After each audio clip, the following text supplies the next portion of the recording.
Well, hi, everybody. I'm Paul Peck, and welcome to Buffalo Sports Page Week 2 edition of Bob's Bets. He is Bob Gaughan, thus the title. Hopefully, Bob, you led everybody in the right direction on week number 1, and I know that you did because you always do.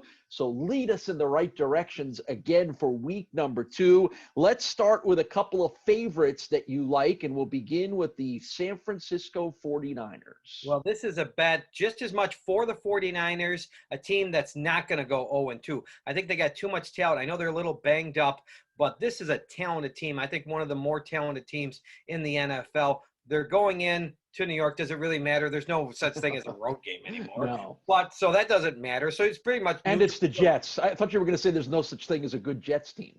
Well, you're absolutely right. Here's why I see a little value, Paul, because Bills fans know this. That game should have been 40-14, the Bills-Jets game. The fact that that was 27-17, the spread was 6.5, you could argue, well, the Jets kept it, pretty close.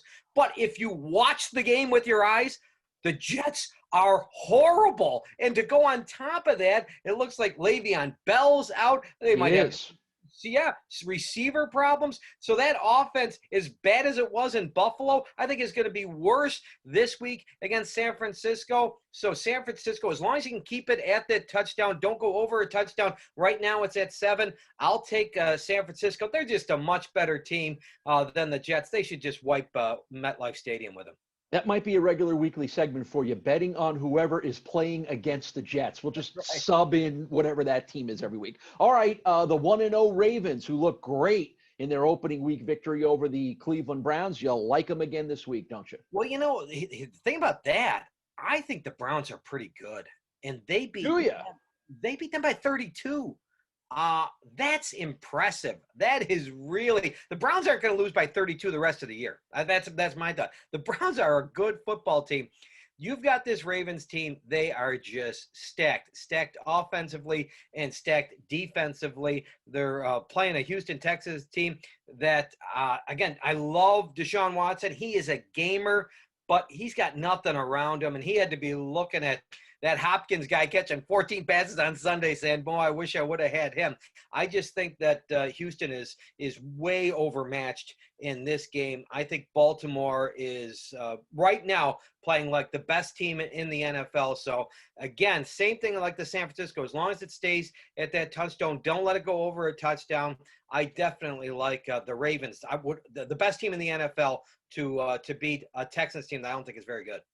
Buried the headline in this whole thing trying to convince me that the Browns are actually good, because I'm not with you on that. I don't think the Browns are very good at all, and I think Baker Mayfield has been incredibly overhyped and has not lived up to it, and I got to see a lot more different things to start thinking that the Browns are any good and can take advantage of some of the quote-unquote big names they have on their squad. Don't disagree with you about Baker Mayfield, but I think he's got a lot of talent around him. I mean, I think but he hasn't been able to use it when Beckham has 3 catches. I mean, I know, but I'm just saying he hasn't had a 100-yard game in 12 straight games. I mean, at some point, the talent doesn't become talent when you're not using them that way. But you got 2 talented running backs, you got talented receiving core. That defense isn't that bad. I'm just saying, I'm not a Baker Mayfield fan, but I think everything around that team, around Baker Mayfield, is pretty darn good. All right, the other team that you like is one of the underdogs this week, and this is an interesting Detroit team. They had a big lead against Chicago. They blow a big lead against Chicago. Everybody's opinion of Trubisky changes, and then DeAndre Swift drops what would have been the winning touchdown and would have likely completely changed the narrative about that game. So why do you like Detroit this week? Well, first of all, I think the NFL is about matchups, and I think Detroit matches up pretty well against Green Bay. This is an incredible stat from last year. Of course, the Lions only won 3 games. They played Green Bay twice. They lose both games, but they never trailed in the game. Think about that. They never trailed. They lost in the last, by field goals as time ran out, both games against Green Bay. So what I'm saying is, I think Detroit matches up pretty well against Green Bay. I don't think Green Bay is as good, and this is where you go into week 2. Everybody makes impressions. Oh my God, Green Bay is the greatest team ever, and Aaron Rodgers is the greatest. Okay, let's just calm down a second here. They're giving 6 points to, I think, a team that is really good in Detroit. I want to see Aaron Rodgers prove it, and that Green Bay offense prove it for a couple of weeks before I drink the Kool-Aid there. So I just think it's too many points against a team that plays somebody very tough. I believe in that Lions roster, and 23-6 lead. Oh my God, I can't believe they blew that game against Chicago, but I'll take the 6 points as an underdog. All right, quick note on the Bills game. They're a big road favorite. That hasn't happened a lot where they're as big a favorite on the road as they are this week. What are your thoughts against the Bills-Dolphins? I'm not a huge fan of this game given 6 points. I don't know about you, Paul. This game scares me a little bit.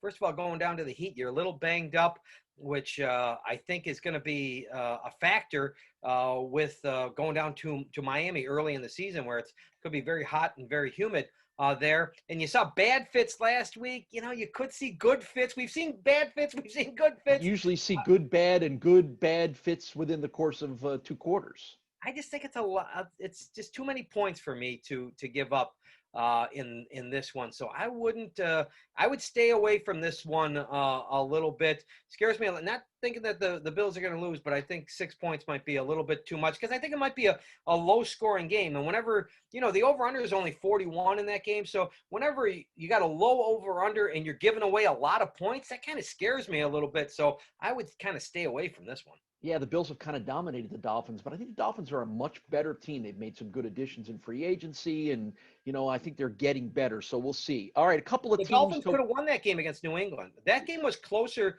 than the people want to – it was, 21-11. Fitz throws an interception. He throws 3 interceptions. One in the end zone too, right? Right at the end of the game. So that game, I think, was a little closer than the score would indicate. All right, a couple of teams that you're watching beyond this week, but sort of every week, and they're probably 2 of the teams that most people think are among the worst teams in the league. So why are you watching Carolina and the Washington football squad? Right. This is perfect. This is what gamblers got to look for.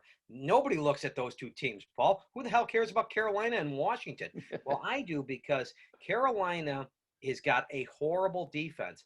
But all the reports coming out early about Carolina, Teddy Bridgewater, Joe Brady. Remember Joe Brady, offensive coordinator, LSU, Joe Burrow's guy. Yep. Yeah, LSU, great offensive coordinator. The reports are that Teddy Bridgewater absolutely loves Joe Brady. He says that this offense is perfect for him and everybody around it.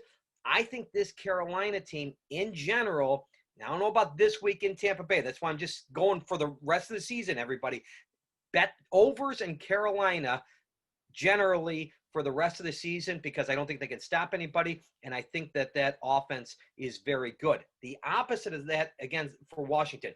All the storylines about Washington is, their owner should be – if you could fire the owner, you should have fired Dan Snyder, right? I mean, he's horrible, and then the name change and everything about that. But that defensive line is – terrific. Oh, my God. First-round picks. Yeah, really good. I think Chase Young looked terrific in his first game. And in a passing league, and you got a good pass rush, you can stop teams. And look what they did with Carson Wentz. But that offense, I don't trust Haskins at all as quarterback. So in general, I like overs all year in Carolina, and I like unders all year with the Washington football team. All right, well, there you go. I mean, and Bob's right.